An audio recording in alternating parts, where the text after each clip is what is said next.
Welcome back to another episode of Let's Face the Facts. David Almeida here. I'm an actor in Orlando, Florida, and every week I sit down with an actor or artist friend. We watch an episode of the classic sitcom, The Facts of Life. Then I hit record, we talk about the show, and pretty much anything and everything else that it might lead us to discuss.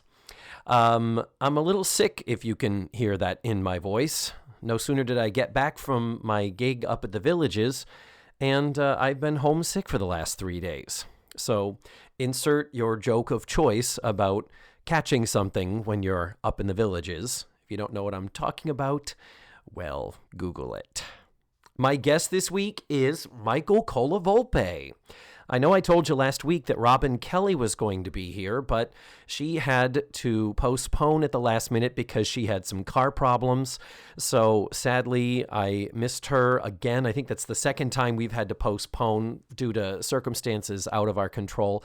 So I really can't wait to get Robin here. But Michael proved to be a very gracious replacement, and he did it at very short notice. So I'm really thrilled and happy to have him here. He is an actor, he is a singer, he is a musical theater guy, he's a comedy guy, he does everything.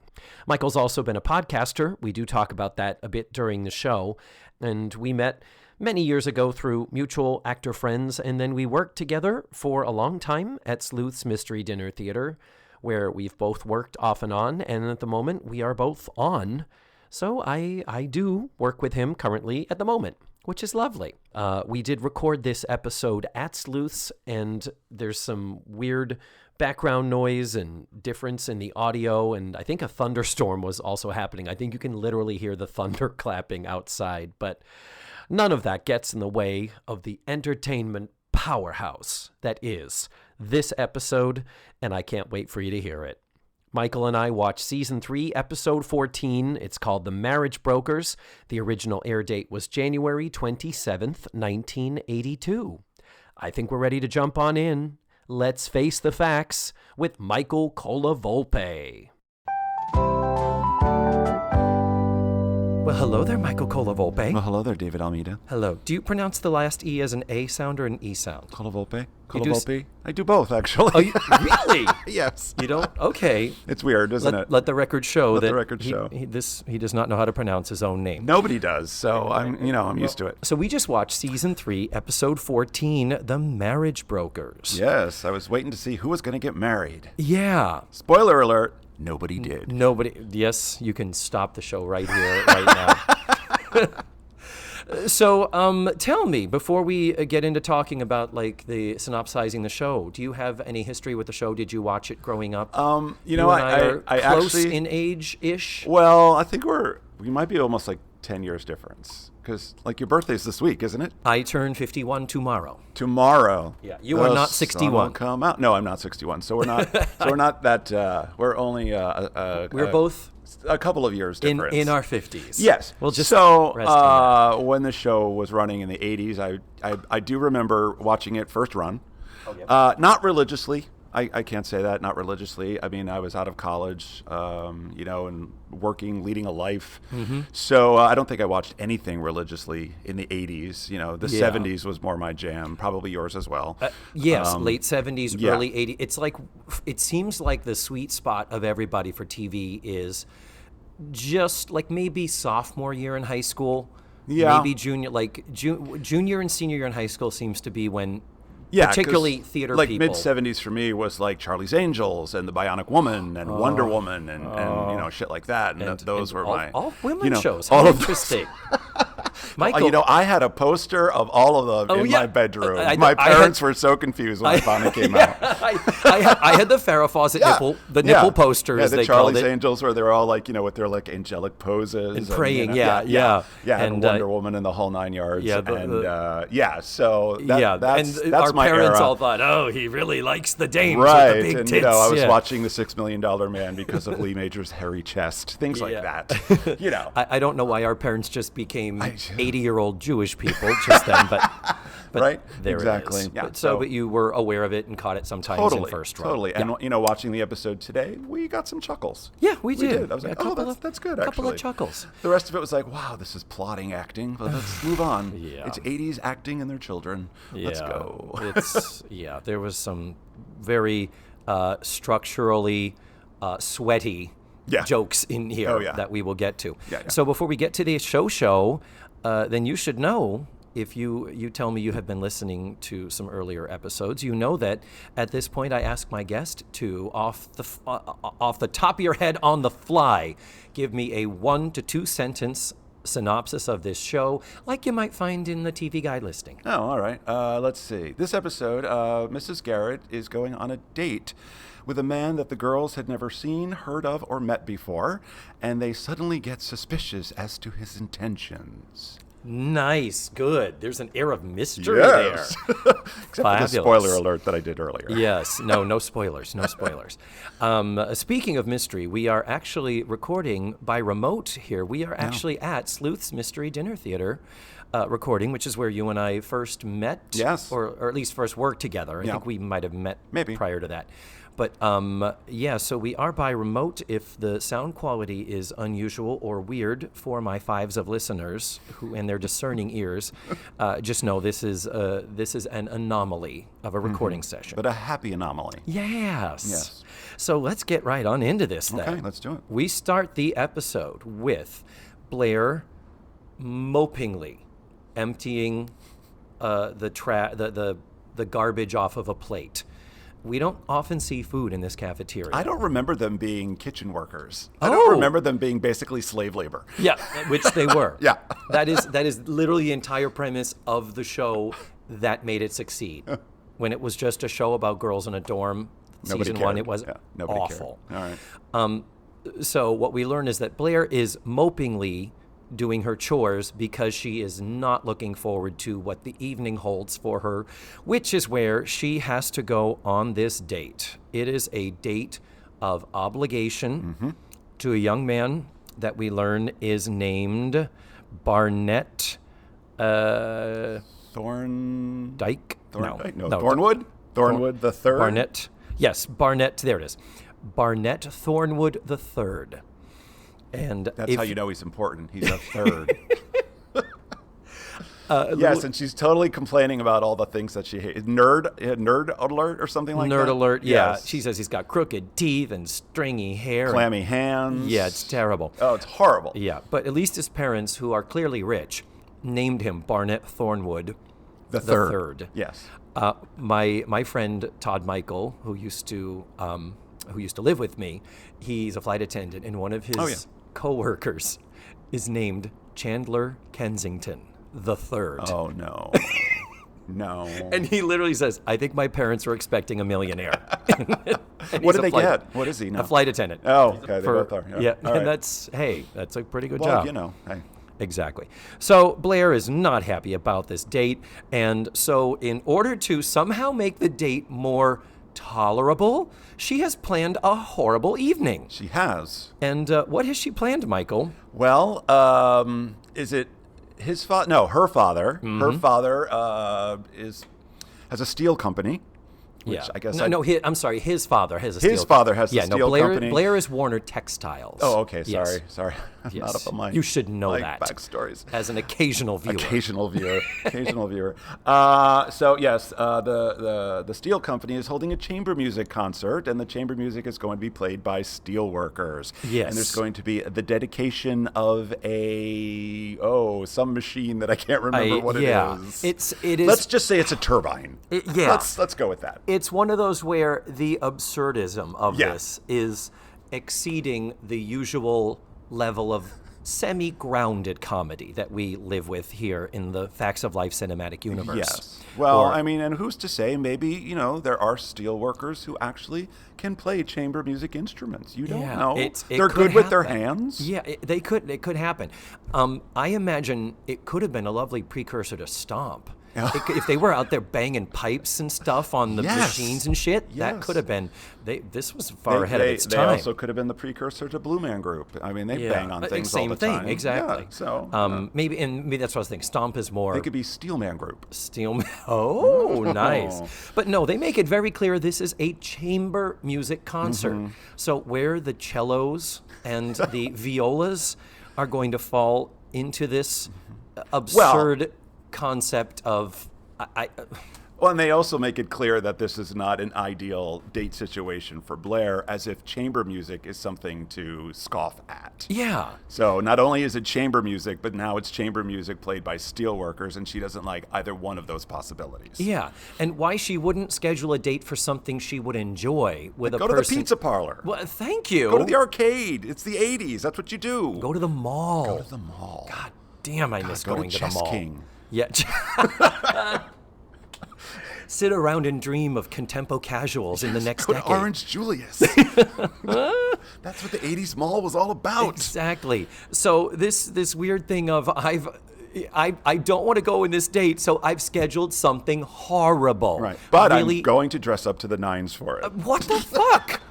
It's so counterintuitive. Yeah. Blair not feeling it this episode. No, not at all. Well, then Mrs. Garrett comes in, and she is dressed in a bright purple dress. A flattering color on her, I might add. Whenever they put her in bright colors, she looks amazing. She has been in just her street clothes, but with a really bright, light, almost an electric blue blouse, and I've commented, but bright, saturated colors on Charlotte Rae. Well, it's always beautiful. Good too, the TV of that era, too, when you have a character that's normally kind of frumpy and just kind of dowdy and stuff, and then all of a sudden they dress her up, and you're like, ooh, I didn't know she had a waist, and things like that. I'm like, oh, Mrs. Garrett can get it. Yeah, and she's still fairly slim. She's not quite as slim as she was in season 2. Season 1, she was quite portly, and then on the show they say she lost 25 pounds. Oh, nice. But in season 2, she was wearing pantsuits and pulling it off. She looked terrific. She must have been doing keto back then. Without calling it that. Back then they called it Atkins. Yes. Or the AIDS diet plan. Oh, God, those chocolates or the caramels, whatever they were. We've talked about those. We've talked about those years before. It's like little squares of chocolate. Fat people are like, yep, I'll eat those. I'll do it. But she is still, so she is still an attractive older woman. Sure. Charlotte Rae, for a character actress, is not hideous, and they've dressed her very lovelily. And they've also done something different with her hair. Instead of that little tiny Cats and Jammer Kids knot on the top of her head like a soda pop twisty top, it's a little bit larger bun. It's a little bit farther back on her head. It's looking more like a natural bun could and should look. Well, clearly she went to the beauty parlor she did. For her date. She went up to the curl up and dye. But there it is. Yes. She went to go visit Miss Truvy. Yeah. So she's like, well, my friend is going to be here soon. And one of the girls says, okay, well, we'll tell your friend. We'll tell her when she gets here. We'll tell her when she gets here that you're busy. And Mrs. Garrett is like, getting the tray and putting it away. And you sure you cleaned up the parlor? And she calls it the lounge. And Mrs. Garrett says, how do you know my friend is a she? And then it's like, dun, dun, dun. What? All 4 girls, their mouth hits the floor. And it's just like, no sooner do they go, what the shit? Yeah. And I'm paraphrasing. Yeah. And in comes Ernest. An older gentleman friend of hers. Melbourne. Well, interesting. Similar. It sounded like 2 different names, didn't it? She calls him Melbourne, like Melbourne, Australia. Yeah, because initially I thought she said Melvern or Melvin. Yeah, I thought it was I thought it was something like that too. And yeah. Then all of a sudden it was Melbourne or Melbourne. It sounded like the girls kept saying Melbourne, and Mrs. Garrett called him Melbourne, and of course Mrs. Garrett is right. Well, yes. But it's like Australia, and Melbourne, Florida too. So he shows up. This is the wonderful character actor Norman Alden. Yes. Wearing, I might add, a lovely periwinkle suit jacket. Yes. Which coordinates fabulously with her purple dress. It did. They looked like somebody hired a costume designer to put those on them. It can't be. I know, right? On television? But it wasn't a queer shade of periwinkle. No, he still looked like it was manly. There was enough gray. It was manly, yeah. It was the perfect color. The costumer, hats off. The costumer did earn her money this week. You know, and her red hair with the purple outfit, gorgeous. It was a gorgeous look. Yeah. Now, did you recognize Norman Alden? I did not, actually. Have you seen him in anything? Not. Well, if I didn't recognize him, probably not. Is he one of those, hey, it's that guys? Yes, but the most popular thing that we people of homosexual certain age would recognize as... I forget what his character's name was, but on the original Electra Woman and Dinah Girl. Oh, my God. He's the one that was back at the lab with all the computer, where the computer filled the whole room. Okay. It probably had a megabyte of memory. Probably. Where the whole room, and they'd turn on those TV sets they would have strapped to their wrists, and you'd hear, Electra Woman, Dinah Girl, you've got to deflect and unpolarize the laser on your Opticon. And it was a Sid and Marty Krofft. Yeah, it was live action 1970s show. Well, they did bring it back. There was a reboot. Yeah, Grace Helbig? There was a reboot, too, with Marky Post, wasn't there? I think there's been 2 reboots. Okay, actually. well, in the original, it was Deidre Hall. It actually Deidre was Hall and Judy Strangis, who is like, hey, it's that girl. Yeah, but future soap star Deidre Hall, was the original Electra Woman. Yeah. And again, that was a Saturday morning staple. All the Sid and Marty Krofft shows. I think she was doing that while she was on the soap. It's kind of like what's her name from Mama's Family? Vicki Lawrence. No, played Naomi while she was doing Opal on her soap. Dorothy Lyman. Oh, Dorothy Lyman, I think they were going back and forth. Yeah. And wasn't there also the woman, wasn't she on the one that played Iola? Beverly Archer.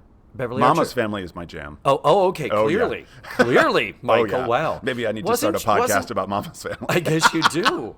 Wasn't she on something like Major Dad? Didn't she play like a ball-busting army type also? And she was in, big lesbian. Oh, big Was lesbian. she really? Oh, yeah. In real life? In real life. Oh, yeah. Wow. Oh, yeah. I have not had the occasion to try to date her and have her reject me based upon my gender. Well, it's like Nancy McKeon. Big lesbian. Hey. Oh, no. We're not supposed to say that on this Nancy show. McKeon is not a lesbian. She just plays one on TV. Exactly. In the 80s. She just got famous playing a lesbian. Come on, she was sitting there cleaning a car part. Oh, my God. We will get to that. Yes. We will get to that. All right. So he shows up. The girls are all mouth agape. Yeah, and they're all lovey-dovey and touchy-feely and touchy, lovey-dovey, you're and so all wonderful and shit like that. And you do have to admit, it's nice, but we do kind of share that with the girls a little bit in that we really have not ever seen Mrs. Garrett portrayed in a sexual paired up which manner. Is one of the things I was thinking about when I was watching this episode with you. It's like it's that classic TV of that era trope. Whereas all of a sudden, the leading character has this romantic interest that supposedly has been in their life for decades, and this is the first we're hearing about it? Yes! You've never mentioned this guy? This timeline, yeah. And you've been with these girls. You're in your 3rd year now with these girls. There was one episode recently where it was like, did you guys know it's Mrs. Garrett's birthday? What? I didn't know that. It's like, you've known her for 3 years. Yeah. You should know when her birthday is. Yeah. Now, and I know they've been setting this guy up. He's a traveling salesman. He's gone they put him on a desk job or something, so he travels a lot. But in those 3 years, he hasn't visited. We have not seen him. She has not called him on the phone. There's not been mention of him. No mention. We have not seen her. But that's classic 80s trope. Oh, it's classic. Every week is something that's going to be occurring in the next scene. Oh, classic my God. 80s trope. Yes. Yeah. Every episode is contained, has no relationship to any other episode.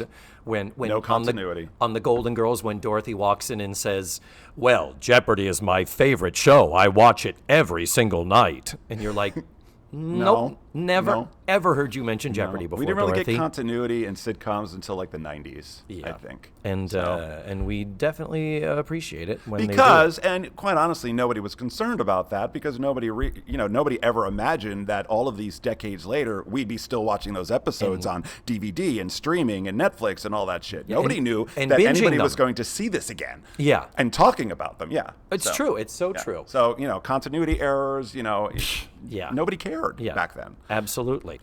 Let's move on to the next scene now. Yes, where let's do. We We're do in have the a thing lounge. where Mrs. Garrett attempts to get the girls to go away. Right. And we do have a funny moment. She says, "Well, we're going into the lounge now." And all the girls start to Okay, head let's into the go. lounge. And she's like, "I meant us, not you." So a lovely little fuck off, girls. Mama needs some alone time with her man. Right. And then they all have to come up of excuses why they have to go away rather than just leaving. Yeah, just fucking leave. So the next scene is we do get finally alone time with Edna and Ernest. They're on the Naugahyde couch in front of the vending machines, which I never noticed before. You never notice. I always joke that it's a cigarette I machine. was going to say, what's in the vending machine? Are there Twizzlers? I want Twizzlers. It's actually pastries. Oh, that's right. It does That's say all it pastries. says is one of them is a coffee machine and one of them is pastries. Never ever seen why anybody use it. why does a girls' boarding school need a coffee machine? And two gigantic coffee tureens in the background of the cafeteria that nobody ever uses. Tootie says in this episode she's younger than 15. There should not be a coffee machine in the lounge. Agreed. Not maybe nowadays, but when we were teenagers in the 80s, Right. Parents drank coffee. Kids, it was like that was Yeah. we don't drink coffee. That's something your mom and dad drinks. Nope. What the fuck? So in the course of their alone time, they're kissing. I'm sorry, they're cuddling. They don't kiss yet. They're just they're cuddling doing a lot and of cuddling, talking about and saying, "Oh, you're a wonderful friend. You're a wonderful woman. Don't know what I'd do without you." And it's so nice to have someone to share everything with." My first thought was everything. Yeah. What are you sharing? What do you? Edna? How come you're in the lounge? But Tootie shows up, as Tootie does, Right. and overhears. TV trope. Yep, TV 80s trope. TV trope. And Tootie trope. Overhears. And Tootie trope. 'cause Tootie's- Overhears, followed by a classic misunderstanding. She hears them saying all that stuff, and the scene ends with them kissing. A lovely, chaste kiss. Long but chaste That Tootie kiss. witnesses. That Tootie witnesses. With mouth even more agape than the previous scene. Unbelievable. Yes, it Now, was so mouths, big, so mouths huge. not agape, Mrs. Garrett, and No. her boyfriend. No, because there was tongue in there. No, it was chaste. Well, you No. believe what you want, I'll believe what I want. The 80s were very different for me than for you, They apparently. were not playing tonsil hockey. They were two very... No, nobody in the 80s did that. No. I know I never did.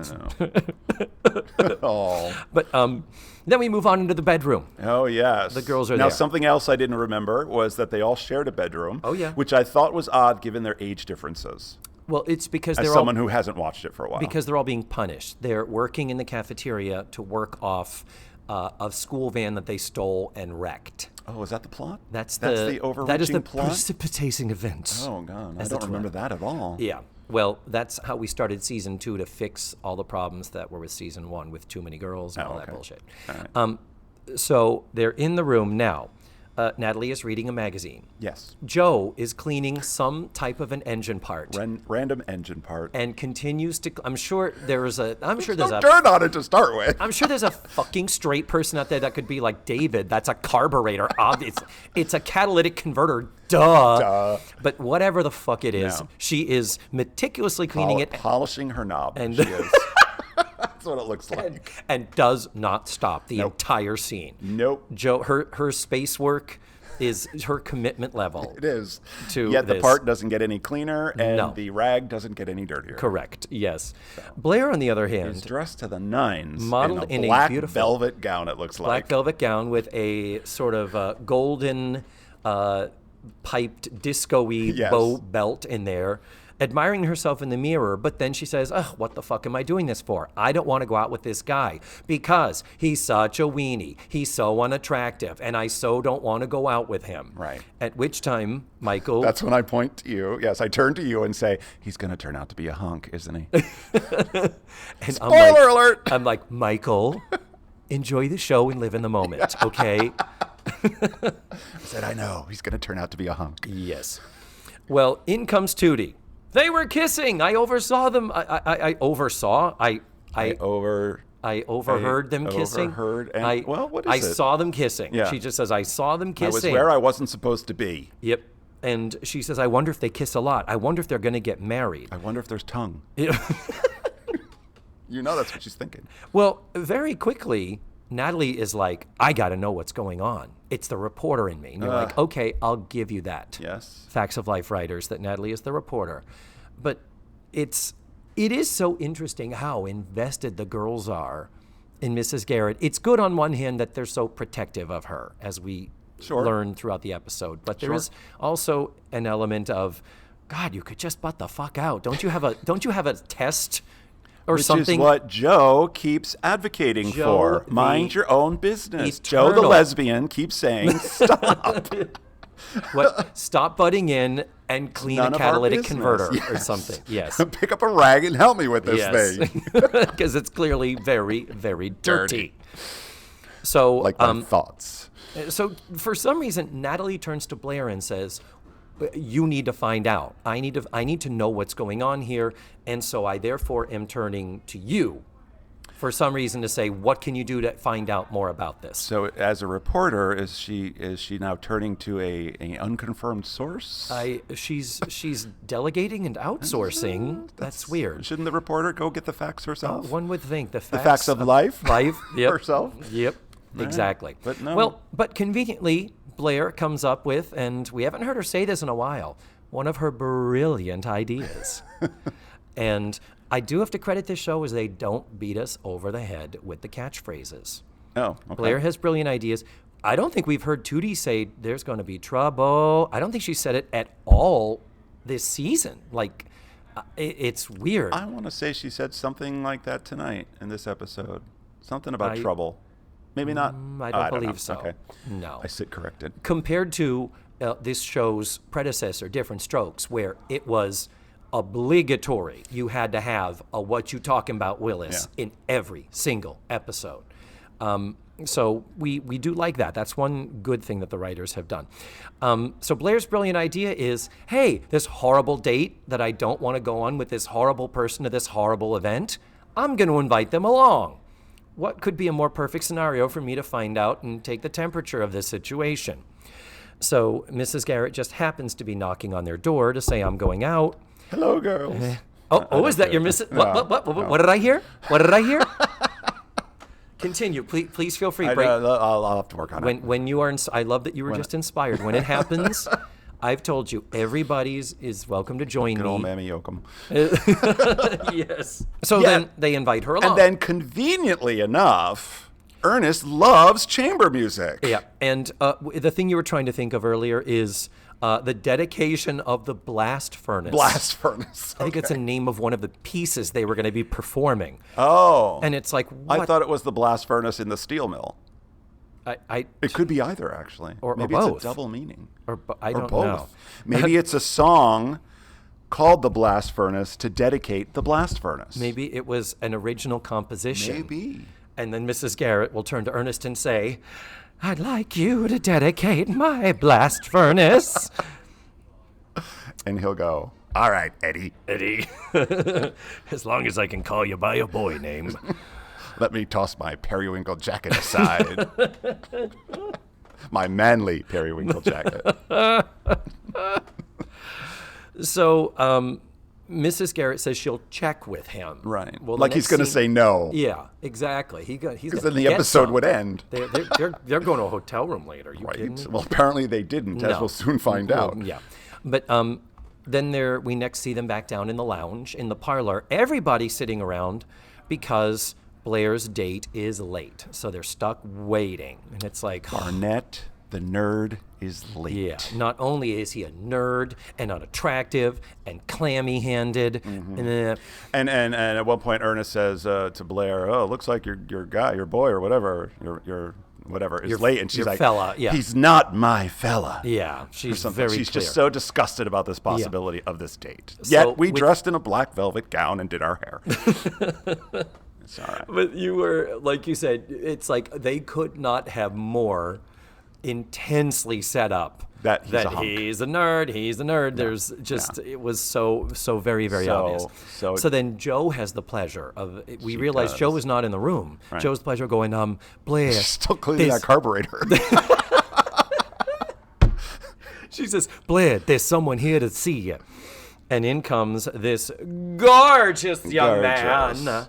Played by Scott Strader. Scott Strader. Who was really 80s cute. He had the feathered hair. Oh. He had the chiseled jaw. He had everything going on. Yeah. So I looked him up on IMDb. He's done a total of 7 roles in the 80s. Okay.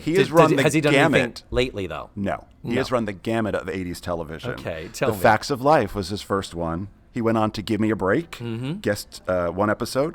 Chips. 1 episode. As a surfer. Okay. Maybe he was shirtless. We got to find it. I'll post it on the website. A 1983 episode of Trauma Center. Don't know that one. Maybe he was a corpse. And then Different Strokes, 1 episode. Wow. Having then broken away from his television career, he's been in 2 films. Yes.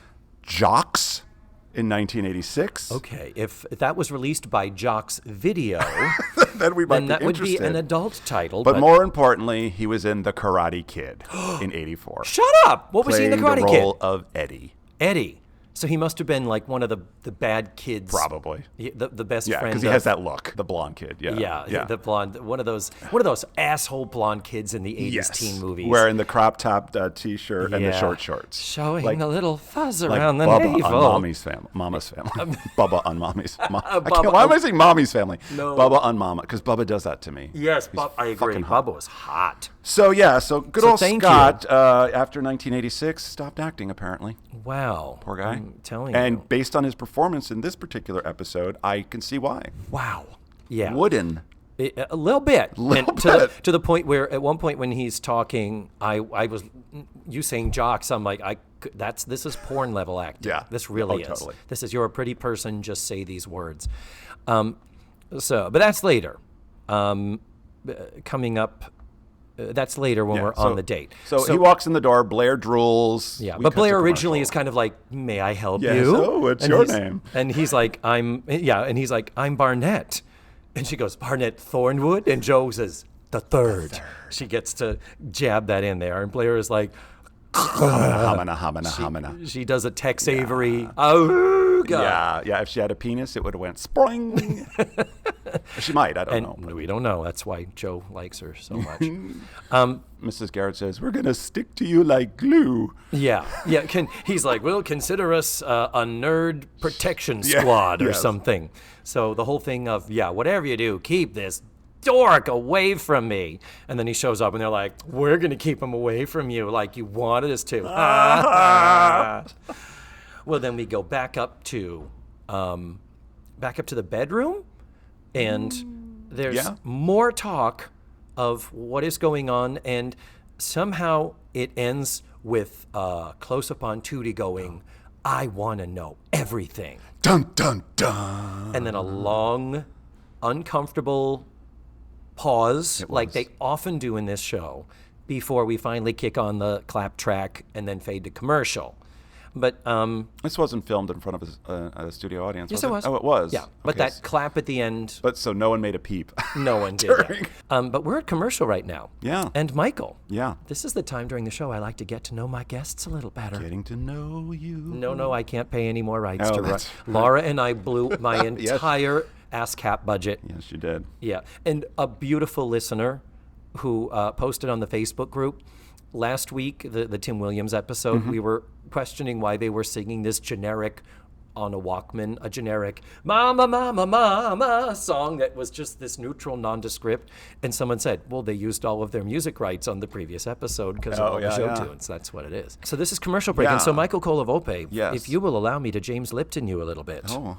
Where were you born? I was born in North Carolina. Really? At a Marine Corps base. Oh, okay. So you're a... Camp Lejeune Marine Corps base. Oh. Yeah. Yeah. So, Interesting. And where did you grow up, or did you grow up everywhere? No, I did not grow up everywhere. I was there till I was 2 or 3, if I remember correctly. My family's originally from Connecticut. Okay. So that's where the entire rest of my family was. So when my dad's tour of duty was up, we moved back to Connecticut, and that's where I grew up. Okay, because when you said that, I was like, "What? Yeah. You to me are a fellow New Englander." Yes. And Yeah. you For the had most part, I am. Yeah, Yes. in But the I can't time- say born and raised. I can only say raised. raised. Yeah. Hey, that's good enough. Yeah. And in the time I've known you, and we've known each other a long time now. Yes. But I remember you've moved up there. You've relocated up there for a while, and then come back. We were up there for 2 years to take care of a family health issue. And then when that was... Right, yeah. I forgot. And then when that was over and done with, we came back. Like you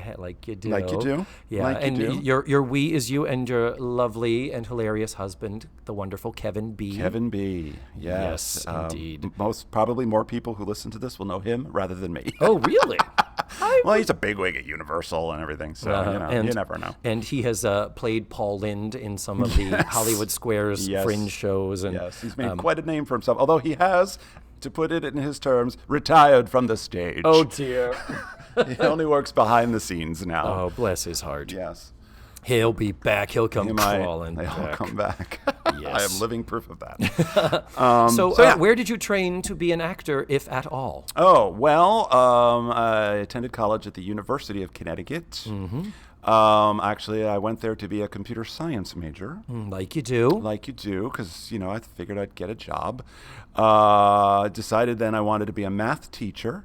Like you do. Like you do. So, actually, I've reversed that. I went up there to be math education, switched to computer science, because I got a D in calculus in college. The only D I had ever gotten in my life. No. Calculus and I'm like, is so hard. I know. It's like, and when are you going to ever use this? Never. But then I'm going, oh, well, if I'm going to be a teacher, I probably would. Math teacher, computer person needing calculus? That's crazy. That's crazy. So I said, you know what? Maybe this isn't for me. And I decided to check out the drama department, because that's always been a hobby of mine. And I said, well, of course, my parents were not happy with that decision. They never are. I tried to placate them by doing a business minor, and basically my major was in theater management. Okay. Because I figured, well, if I have the business aspect of it, there's something to fall back on in case I don't make it as an actor.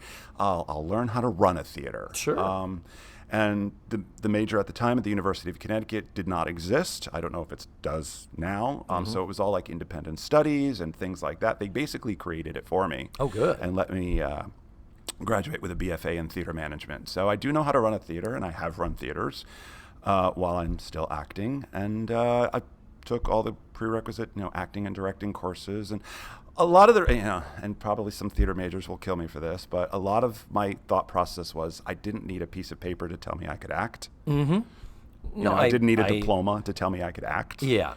I can learn my craft, definitely, but I don't need to major in it, because it's Megan Maroney said it beautifully. You either have it or you don't. Yeah, there are many paths to performance. Yes, is there how are. she said it, because Megan is the same way. Megan never finished her theater training in college because she was too busy working and getting professional gigs. And she's like, well, this is an education too.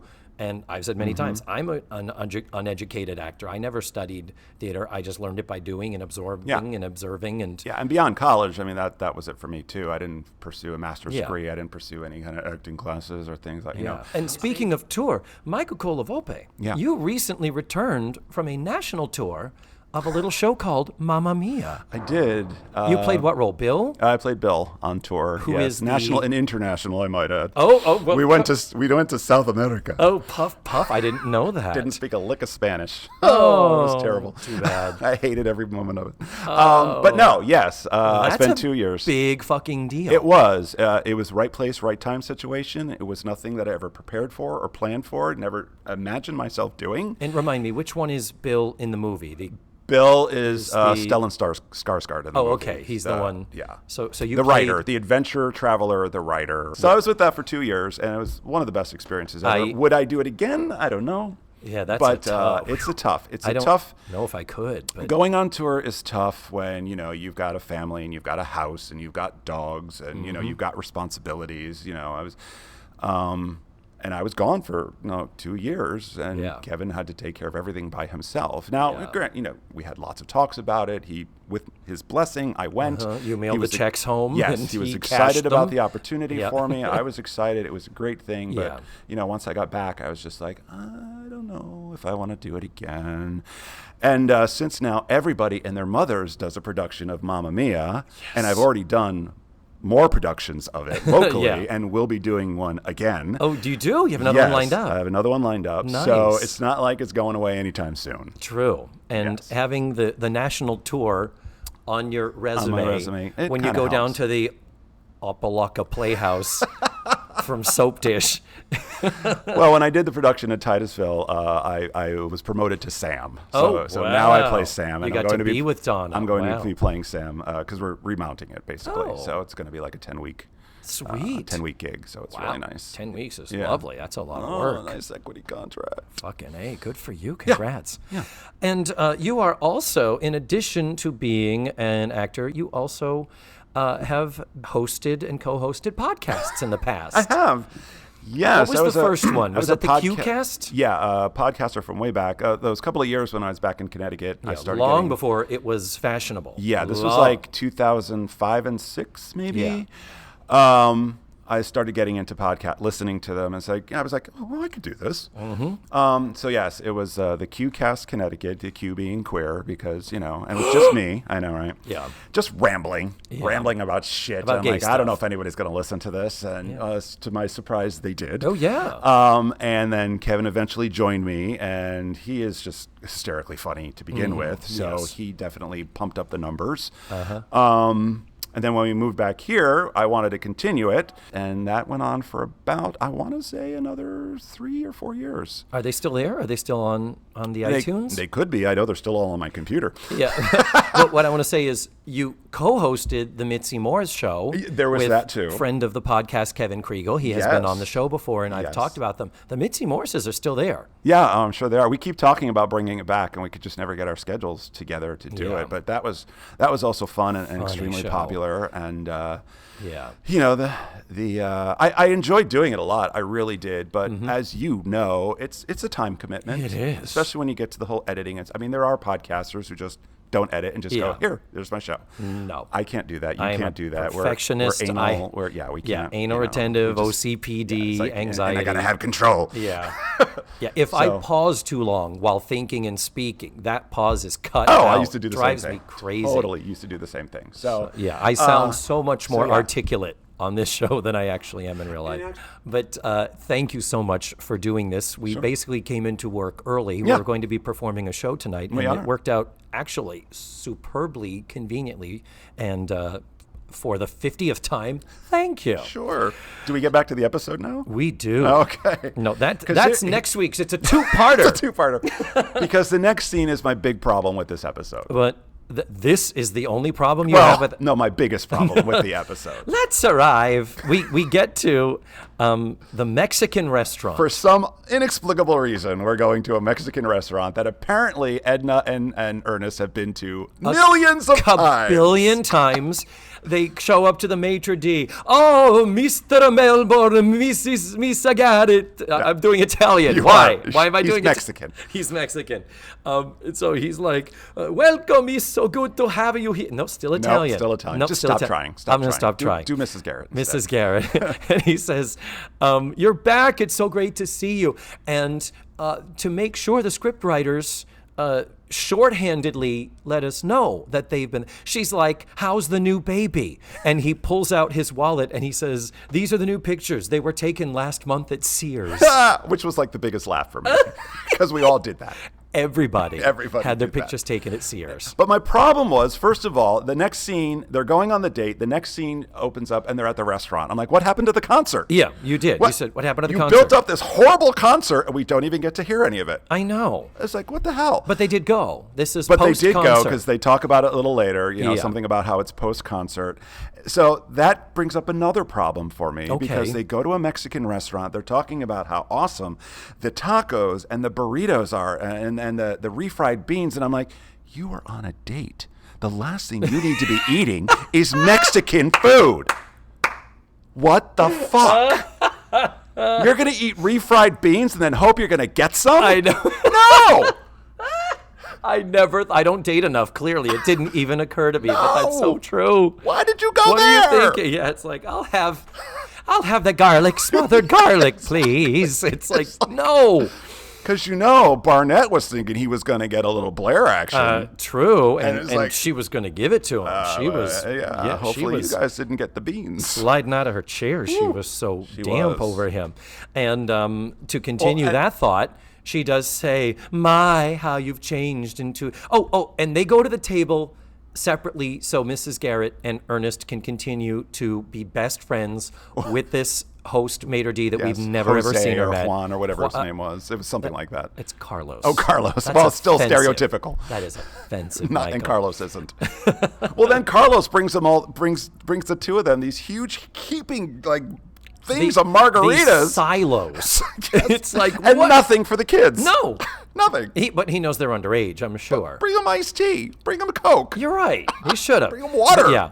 And then we're talking Blair in her brief alone time with Barnett says, "My, how you've changed in 2 years. You certainly must have spent some." And no, he says, "I've spent a lot of time at the dentist." Yes. And then she goes, "And the gym," as she feels his muscle. Right. And then she says, Because the dentist is what gave him that chiseled jaw. Yeah, exactly. And that Farrah Fawcett hair. RuPaul and Michelle Visage on their podcast talk about going to the dentist. Yeah. I'm making air quotes Yes, here. you are. When you're going to the dentist, meaning you're getting work done. So that might have been Okay, his maybe. chin implant and his Yeah, maybe. facelift and all that. So she also says, point blank, and your hands aren't clammy anymore. Right. And it's like, oh, you're telling him that to his face, are you? Really? It's like, you used to be so hideous. He doesn't care. He doesn't No. care because all he says is, "I've been taking vitamins." Yeah. And then she says, "Kiss me." And as they go in for the kiss, that old sitcom trope, just as their mouths are about to touch, Mrs. Garrett's like, "All right, let's sit down and order our food." And yeah, so the margaritas are served. They start doing the interlocking arms and elbows, drinking of the margaritas, and the guitar player. Toasting to love and friendship. Yes, and and- friendship and love. And Carlos is, "I brought over the guitar players. Let's have them play our song." And Blair is all, "Whoa, you you got a song? got a song? This is, yeah, well, we consider this to be our place." It's like, you have a place, you have a song? What the fuck? I'm paraphrasing. Yes. So then the guitar player starts playing, and the host starts singing along with the guitar player, because that happens. If I were the guitar player, I'd be like, "Dude, stay in your lane." Well, Fuck quite off. honestly, if it was a top-rate Mexican restaurant, it should have been an entire mariachi band. Bingo. So Budget there. cuts. That's So there. Couldn't get those the are the right sheet of royalties. music. Royalties. They're just strumming guitar, Just one going guitar, it's all we can afford. tacos y burritos. Because we have, the Electra Woman and Dyna Girl guy here. Yeah, So he costs too much money. deliciosos. Por favor, Now, you man. speak Spanish. What was he singing? It was literally like that. It was like, love night. Oh, okay. It was just your generic Just love generic. song type of Okay. lyrics, and I couldn't understand them anyway. So at one point, Barnett turns to Blair, and there is a point where he does say, "Has he already spoken yet?" And we get the He getting said something to know like, each other. "Now that you've noticed me." Oh, that's right. Yes, now that you've noticed me, I hope we can make This it is- a regular thing. yeah, or, this is or the see start each of other a more. future. Yeah, I hope this would be the start of something or something Yeah, like the start that. of something, yeah. Yeah. But way wouldn't. So then the song begins, and then he turns to her again, and Barnett says, "No, Blair, and it's clearly him, and we get the reverse shot of Blair going, "What?" And it's kind of funny. Yeah, And it then is. that's how the scene Or ends. Barney. And they're just snuggling, and Mrs. Garrett and he are all over each other like bums on a ham sandwich. Yeah, oh, but no, wait. Before the scene ends, though, she has to go get the chicken mole recipe. No. Oh. You're not. You're I'm getting ahead of ahead us. of- You're I'm getting ahead so of us. sorry. Yes. So then the scene dissolves to later the same evening. Oh, okay. And now the place is being shut down. It's empty. That's right. They're cleaning up. You turned to me and said, "Those waiters are like, they need to get the fuck out of here." Fuck out of here. I want to go home. Yeah. But they're sitting around. Props to the props people, in that at this point the adults have coffee in front of them, and The kids have, I'm sorry, Mrs. Garrett has coffee and Ernest has a brandy, a gigantic brandy snifter. So this is clearly the post-dinner drinks. And before they go, Mrs. Garrett is like, oh, I wish I could get that chicken mole recipe, pry it out of the cook's hands. So she says, I'm going to go try. So she decides to go to the cook. And she turns and says something like, don't miss me while I'm gone. Don't leave without me. Yeah, don't leave without me. And what did you turn and say to me, Michael? Oh, God, what did I say? You said, Edna's horny. Oh, yes, I did. Yes. Yeah. She had that look. Yeah. She had that look. My other question is, if she's been going here for billions of times, why didn't she get this fucking recipe earlier than this? I know, really. All of a sudden, she needs this mole recipe. Yeah. And do you know what mole is? No. It is like this. It's like 50 ingredients. It is an insanely complex Mexican Chances are dish. she's not going to have all of those recipes Yeah. in the school cafeteria. No. Yeah. Mr. Parker, I need a budget increase. But anyhow, so this conveniently gets her away from the table so the kids can drill Mr. Well, Blair can drill. Barney doesn't drill. care. Yeah, actually, this is the point where Barnett speaks. Now I have it. And he says, now that you've noticed me, I hope this will be the start of something wonderful. That's too much emotion. And his eyebrows go up every time he inflects his voice. That's how you know he's serious. That's how you know he should be Eyebrow in porn. acting. Yeah. Schmacting. Yep. So Blair basically says, how long have you been dating Mrs. Garrett? And Ernest says, 6 years. Well, we first started seeing each other out west. We have no record of Mrs. Garrett being an out west gal or ever living out west. No. This is new information. As is the next part. And then our paths crossed in Calcutta. Calcutta. Now, of course, I can never think of the name Calcutta without the musical Oh, Calcutta, Calcutta, where everybody's naked. Naked. So now I'm picturing the two of them, Mrs. Garrett in and Ernest, Oh, Calcutta. naked. Next to Bill Macy, the original Yes. Walter on Maude. Yes. If you can find... I actually saw a tour production of Old Calcutta. Really? Back in the, I want to say the late 90s, starring Marla Maples. Oh. It was horrible. Former Mrs. Donald Trump. She was a former something. Wasn't she? Scandalous. Wasn't he married to I her? can't remember. No, I don't. No. Was Marla Maples? Oh, you're going to make me look it up, aren't you? No, never mind. We won't go there. The We readers won't will go know. The listeners will know. We'll figure that out. But how was the production? It was a horrible production. Yeah, and the show is horrible. It's like, but it ran forever because people are naked. Exactly, but it's like the worst burlesque show had a baby with the worst 1970s sitcom writing. Yeah. And it's just because the people are naked. That's why it is. But yeah, if you can so find now Mrs. Garrett's naked in Calcutta. Yeah, think you have given us that image. Why would she be in Calcutta? Why would Mrs. Garrett be in Calcutta? I will give you this. Later, when Edna leaves the show at the beginning of season 8, she goes off to rejoin the Peace Corps. So we find out that I believe her future husband is a man she once had been involved with in her old Peace Corps days. Okay. So whether the writers knew that yet, maybe that was something they were just whatever. Anyway, it's a little ridiculous, but maybe justifiable. We'll give them a little bit of a pass We'll here. stretch it. We'll fan wank it. If they're not planning that now, at the very least, they do justify it later. We'll give him that. Okay. But the bottom line is, he says, I guess I've known Edna for almost 15 years. And Blair is like, you've been engaged for 15 years? Isn't that a bit excessive? And he says, oh, we're not engaged. Marriage, that's not my style. Dun, dun, dun. What? So then Mrs. Garrett comes back and... Clearly still horny. She is... But she's got the mole recipe. Soon there's going to be chicken mole in my pot. Oh. I went there, I'm telling you. You did. I did. Yeah. I went there. We've had talks about her being horny before, yeah. What's in your pot, Mrs. Garrett? Exactly. So then we come back to the girls in their bedroom. Mm-hmm. And this is the final scene of the show. Yes. And Blair comes in, wakes up everybody, and is like, this is terrible. This is awful. I got the intel, and what's going on is they've been dating for 15 years, meaning he's been stringing her along for 15 years, and she just sits around and waits, and he's a traveling salesman. When he drifts into town, she sits by the phone in the window waiting for him to propose, and it's a big, crazy story. That was good. You're welcome. Yeah. And she basically is trying to tell them this, and Joe is like, Blair, I'm going to fucking kill you. Yes. If you don't stop trying to wake me up. And we can all side with Joe. Yes. In this. And got a carburetor to clean. Yes. And Blair says, Mrs. Garrett is having a personal tragedy. And Joe says, if you don't turn that light off, you are going to have a personal tragedy. Hilarity. So, and hilarity ensues.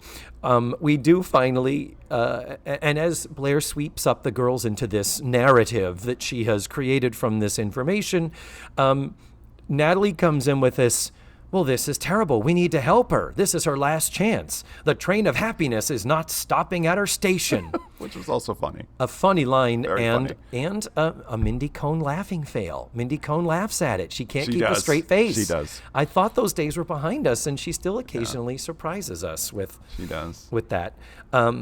So Blair is like, but then again, we do it often here, so. so much. So Blair says, I'm going to go put a stop to this, and opens the door, and I was just wondering why you're still up. And then they're like, Mrs. Garrett, good, we want to talk to you. Sit her down. That creep is ruining your life. He's no good for you. And Mrs. Garrett's like, what? And it's like, we know, we understand it. You're, for all intents and purposes, they say you're old and you're desperate.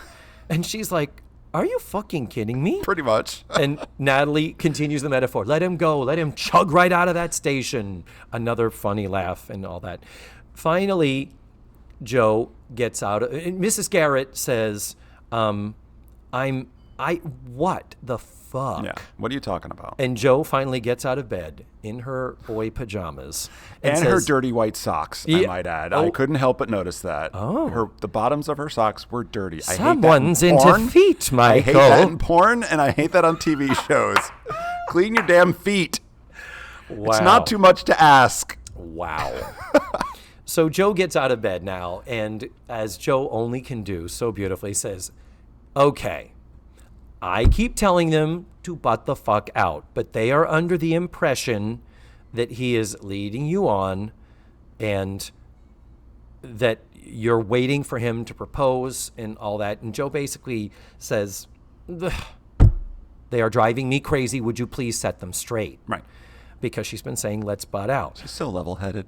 Yeah. A level-headed lesbian. Yeah. When she's not shoplifting. Well. Yeah. Or cleaning carburetors. That could be a euphemism. Gotta go. I gotta clean my carburetor. I'd like to clean her carburetor. Whoa. I'd like to grease those pistons. Whoa. Like to change those spark plugs. Oh. She became the Andrew Dice Clay there for a minute. So finally, Mrs. Garrett says, we go out. We have a good time. It's time for the heartwarming moment, basically. Yeah. And she says, it's like, Blair, when you date Tony or Bill or Joe, or Gunther, or Phil, and because you're a whore. Because exactly, it's like I will subtly slut shame you, yes, and like that. And then we get the Mrs. Garrett monologue. I've got friends, I've got a career I love, and there are times I feel lonely, but it doesn't last long. My life is terrific, and I don't want to change it. And then Tootie's like, but would you ever get married again? And she says beautifully, only if I think it would make my life any fuller than it is right now. Foreshadowing. Mm-hmm. And it's true. Yeah. We will get there in a few seasons. And then Blair stands up and says, well, Mrs. Garrett, I don't agree, but this is your life and you get to do what you want with it. Actually, I thought it was odd that she phrased it, I don't agree, but I guess it's your life. Yeah, you can do what you want. It's like, well, thanks, Blair. I'm glad I have your fucking seal of approval. Who the hell are you? Yeah, but then Joe chimes in with like, that's what I've been saying. Come on. No. So it's like, yeah, it's Joe is sort of like Yeah, pissed off being and butch. all that. So then it ends with, well, let's go to bed and all that. So do you remember what the final joke was? The final joke was no idea. Mrs. Garrett says, I have to go to bed. Oh, yes. I have a breakfast date tomorrow. And as they're going to bed, I think it's Tootie that says, well, tell Mr. Melbourne that we said hello. Yeah. And she says, What makes you think it was Mr. Melbourne? and we get the impression, She's a whore too! you literally said to me, you went, tramp. Tramp. What a tramp she is. Tramp. You know what I'm most upset about? We never found out what happened to Barnett. Are they going to see each other again? Yeah. Is he just going to go do the facts of life? And it only said the one episode, Give me a right? break. Yeah, he's only in one episode. Because he didn't. Sometimes they come back as different people or other things. No, But everything he's got on his IMDb is one episode. well, Poor guy. we need to hunt some of them down, particularly the ones where he has Jocks. less clothing. Jocks and the surfer. Jocks Chips, Surfer. Chips Surfer, we are Well, so... hey, if we watch Chips, we might get Eric Estrada shirtless as well. Of course. So yeah. it could be a twofer. Michael, this has been so much fun. Yes. I hope you had a good I love time. impromptu fun things to do. Yeah. It was great. And we need to do this again. And I love that you bring your podcast experience and super entertaining See, I didn't personality. pop the mic at all. No, you don't. Pop. 6. Squish. Cicero. Lip shits. And on that note, he had it coming. Thank you, Michael. Goodbye. Goodbye. And there you have it. That was Michael Colavolpe, or Colavolpe. However, either way you pronounce it, it's okay with him. We will get Robin Kelly here sometime soon. I am sorry if I built you up last week only to disappoint you. I may be doing that again right now because, as of right now, scheduled to be with me next week to watch Season 3, Episode 15, called Starstruck, Matthew Arter is supposed to be back. Woohoo! Let's hope everything goes as planned. Normally, I'm a little bit ahead, and I have a few more shows banked that I'm able to do this without there being a question mark involved. But due to the out-of-town trip, etc., and all that stuff, I'm kind of running week to week right now. But I hope to remedy that soon. And that's really all my internal stupid shit, and you really don't care about that, nor should you. All I care about is that you have listened, and I really do appreciate you downloading and listening and subscribing and rating and reviewing as I urge you to do every week. So one more special thank you to you. And remember, the facts of life are all about you.